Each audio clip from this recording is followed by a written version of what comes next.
Good morning easy veg. मैं SP Roy हर दिन की तरह फिर से शाम के टाइम आपके साथ बिताने के लिए फिर से हाजिर हूं। आज भी एक नए सोच के साथ, एक नए कंटेंट के साथ, एक नए टॉपिक के साथ आप सबके सामने हाजिर हुआ हूं। लेकिन इस वीडियो को कंटिन्यू करने से पहले हर दिन की तरह वही आपसे रिक्वेस्ट है, गुजारिश है कि प्लीज इस चैनल को सब्सक्राइब जरूर कीजिएगा, क्योंकि आपके सब्सक्रिप्शन से कहीं ना कहीं आपके प्रति मेरा प्यार और मेरे प्रति आपका प्यार कहीं ना कहीं बढ़ता है। मुझे ऐसा लगता है कि हाँ, आप लोगों ने भी मुझे सीरियसली लेना शुरू कर दिया है, या आप लोगों तक शायद मेरे दिल की बात पहुंच पा रही है, तो इसलिए सब्सक्रिप्शन बहुत जरूरी है। खैर, आज का जो टॉपिक मैंने सिलेक्ट किया है वो है लैक ऑफ सोर्सेस। इस टॉपिक को सिलेक्ट करने के पीछे कोई खास वजह नहीं, लेकिन कुछ दिनों से जब भी लोगों से बात करते हैं, कहीं से भी फोन आता है, सबसे पहले एक नाम आता है कोरोना वायरस, सबसे पहले एक नाम आता है रिसेशन, सबसे पहले एक टॉपिक आता है सर आगे क्या हो सकता है, आगे क्या होगा। खास कर ट्रेडिशनल बिजनेस के जितने भी लोग हैं, जितने भी दोस्त हैं, जिनको मैं जानता हूं, सबके जब फोन आते हैं एक ही बात है कि सर इस बिजनेस का क्या होगा। कल भी रात को लगभग 9 बजे के आसपास मेरे एक चाइल्डहुड फ्रेंड से मेरी बात हुई है, उन्हीं का फोन मेरे पास आया था। उन्होंने भी यही बात बताई कि दोस्त मेरे बिजनेस का क्या हो। तो ये हर जगह की सोच है शायद, इसलिए मुझे लगता है इस लैक ऑफ सोर्स के ऊपर हमें बात करना चाहिए। देखिए, हम जितने डायरेक्ट सेलर्स हैं, हम बहुत जोश में हैं। अब क्यों जोश में है वो बाद में बताता हूं। हम सबके पास बहुत कुछ बताने के लिए, हम सबके पास बहुत ज्यादा मोटिवेटेड हैं। हम सारे डायरेक्ट सेलर जितने भी अलग अलग कंपनी से हैं, वो लोग भी मैं कहूंगा, और जो हमारे साथ जुड़े हुए हैं इजियंस, उनके बारे में भी कहूंगा। चलिए, खैर ये टॉपिक में बाद में बात करता हूं। अभी जिस टॉपिक पे बात करना था, लैक ऑफ रिसोर्सेस। एक बात मुझे समझ नहीं आता, जितने भी डायरेक्ट सेलर्स हैं, मैं डायरेक्ट सेलर्स की बात करता हूं, साथ ही साथ कोऑर्डिनेट कर लीजिएगा, ट्रेडिशनल मार्केट के भी यही क्राई है। जितने भी डायरेक्ट सेलर्स है, जितने भी एमएलएम कंपनी के अच्छे लीडर्स है, जितने भी मैं कहूंगा ग्रास रूट लेवल के वर्कर्स है, जितने भी एसोसिएट्स है, जितने भी आपके हार्ट लाइन, बॉटम लाइन, आप कुछ भी नाम दे दीजिए, इन सबका एक कॉमन, मतलब मैं सबका नहीं कहूंगा, एक कैटेगरी ऐसे होते हैं जिनका हमेशा कुछ ना कुछ रोना होता है। सर प्रोडक्ट नहीं मिला, सर लॉकडाउन आ गया, सर पे आउट 2 दिन लेट से आए, सर मुझे ये नहीं मिल पा रहा है, सर मेरे टीम के लोग मुझे रिस्पॉन्स नहीं कर रहे, सर स्टोर गया था वो प्रोडक्ट नहीं मिला, सर वो मतलब जहां पे स्टोर है हमारा वहां पे वो ग्रोसरी आइटम नहीं है, सर आज उन्होंने ये किया है, सर आज उन्होंने वो किया है। ये जो सारी चीजें हैं, या मेरे सीनियर मुझे सपोर्ट नहीं कर पा रहे, ये जो सारी चीजें हैं, ये जो रिसोर्सेस है, जो हम सोचते हैं कि इस बिजनेस में आते ही हमें सब कुछ मिल जाएगा, इट्स नॉट पॉसिबल। आपसे एक सवाल पूछता हूं, आप एक फैमिली वाले पर्सन होंगे, आपके पास भी एक फैमिली होंगे, या तो आप फैमिली के सबसे बड़े या सबसे छोटे, या फैमिली का कोई हिस्सा हो।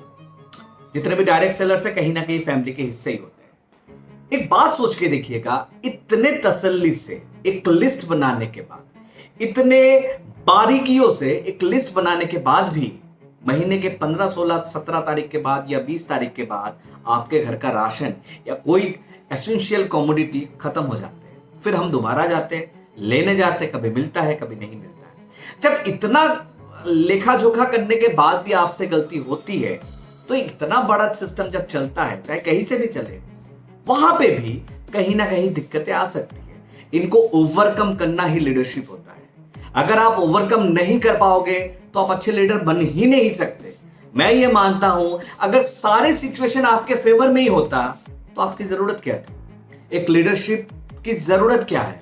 अगर सारा, मैं कहता हूं, देश में जब फ्रीडम मूवमेंट हुआ था, इससे पहले क्या आपको लगता है कि सारी चीज, सारी बातें हमारे फेवर में थी? कुछ नहीं था, उसको फेवर में लाया गया। लोगों को समझाते समझाते थक गए थे, फिर जाके कुछ सरफिरे लोग समझ में आ गया था उनको कि कैसे आजादी मिल सकते हैं, चाहे कोई भी हो। जितने भी फ्रीडम फाइटर के नाम आज मैं और आप लेते हैं, उनके साथ सिचुएशन मैं कहूंगा उनके फेवर में नहीं था, फिर भी इन्होंने फाइट किया, और इस वजह से शायद हम सब उनको जानते हैं। जितने भी लोग, हम आज उन लोगों के नाम लेते हैं जिन्होंने उस मूवमेंट में मैं कहूंगा एक ऑब्स्टेकल सिचुएशन को हैंडल करते हुए सबसे आगे जो बंदा खड़ा था, उसी का नाम हम जानते हैं। हमारे देश के फ्रीडम मूवमेंट में कई लाखों करोड़ों लोगों ने पार्टिसिपेट किया, लेकिन हम उनका नाम हमें याद भी नहीं है। तो आप सबसे मैं यही कहना चाहता हूं, ऐसा नहीं है कि उनका पार्टिसिपेशन कम था, लेकिन जिसने सबसे पहला झंडा उठा के खाली मैदान में जिसने झंडा उठा के लहरा दिया था, उसका नाम सबसे पहले लिया जाता है। इसके पीछे रीजन यही है कि एक स्ट्रॉन्ग लीडरशिप। उसने ये नहीं सोचा कि मेरे पास क्या सोर्सेस है, उसने सोर्सेस जनरेट किया। उसने ये नहीं सोचा कि मेरे पास ये नहीं है, ये नहीं है, ये नहीं है, बल्कि उसने ये सोचा कि मेरे पास क्या क्या है। जो चीज था उसी से उसने अपने आप को, अपने इस फ्रीडम मूवमेंट के अंदर अपने आप को छोड़ दिया। इसका सबसे बड़ा एग्जाम्पल, क्योंकि मैं हमेशा कोशिश करता हूं कि एग्जाम्पल के थ्रू आप लोगों को समझाने का, एक एग्जाम्पल मैं देता हूं, शायद आप लोग समझ जाओगे। मैं समझता हूं इसका सबसे बड़ा एग्जाम्पल अगर कुछ हो सकता है, सबसे बड़ा कुछ एग्जाम्पल अगर हो सकता है, वो इंडियन आर्मी हो सकता है। आर्मी की बात मैं कर रहा हूं आज, बहुत ध्यान से सुनिएगा। आप सोचिएगा, एक आर्मी, उसके पास ये नहीं पता होता कि कब उसके एनिमीज उसके ऊपर अटैक करेंगे, इसके पास क्या क्या रिसोर्सेस होने चाहिए, ये है वो है, पता नहीं सिचुएशन, जंगल है, प्लेन रास्ता है, मैदान है, धूल है, मतलब कहीं पे रेगिस्तान है, कुछ नहीं पता होता उनके पास, कोई रिसोर्सेस नहीं होते। जो रिसोर्सेस है उनके पास, अगर एक खाली डंडा भी मिल जाता है ना, उसको भी हथियार बना के लड़ने के लिए ये लोग आमादा होते हैं। तो ये होते हैं हमारे इंडियन आर्मी। आप सोचिएगा, क्या उनके पास रिसोर्सेस पूरे तरीके से है? नहीं है। कुछ लोगों के पास है, कुछ एरियाज में है, सबके पास नहीं है, लेकिन फिर भी अपने आप को निछावर करने से पहले एक बार भी नहीं सोचते। ये लोग ये नहीं सोचते कि मेरे मरने के बाद पेंशन ढंग से घर से आएगा या नहीं आएगा, मेरे मरने के बाद मेरे फैमिली का क्या हाल होगा। ये लोग ये नहीं भी सोचते कि मेरे लिए जो घर बनाए जा रहे हैं, क्या मेरे फैमिली को वो घर मिलेगा या नहीं मिलेगा, कुछ नहीं सोचते। उनके दिमाग में एक ही बात समझ आता है, lack of resources, no problem. हमारे अंदर वो जोश है, हमारे अंदर वो जान है कि हम अपने आप को निछावर करके इस देश के लिए कुछ भी कर सकते हैं। एक बात बताता हूं, ध्यान से सुनिएगा। जरूरी नहीं रात भर जागने वाला हर इंसान सच्चा आशिक हो। जरूरी नहीं रात भर जागने वाला हर इंसान सच्चा आशिक हो सकता है हमारे देश के लिए मर मिटने वाला वो एक वीर सिपाही हो। जरूरी नहीं होता सर, जरूरी नहीं होता आपके पास वो सारे रिसोर्सेस पैदा हो जाए, जरूरी नहीं होता। आप कैसे सिचुएशन में हो और उसी सिचुएशन से अपने आप को कैसे ओवरकम करोगे, यही सच्चा लीडरशिप है। अगर ये दम आपके अंदर है तो वाकई में आप इस दुनिया पे अपना नाम और परचम लहरा सकते हैं। जाते जाते एक मैसेज दे के जाता हूं, क्योंकि हर मीटिंग के बाद मैं कोशिश करता हूं कि एक मैसेज के थ्रू मेरे इस सेशन को या मेरे इस टॉपिक को मैं खत्म करूं। ए गुड क्राफ्टमैन, ध्यान से सुनिएगा, A good craftsman measures twice before cutting। एक अच्छा क्राफ्टमैन जो होता है ना, 2-3-4 बार वो नापता है कट करने से पहले। A good craftsman measures twice before cutting।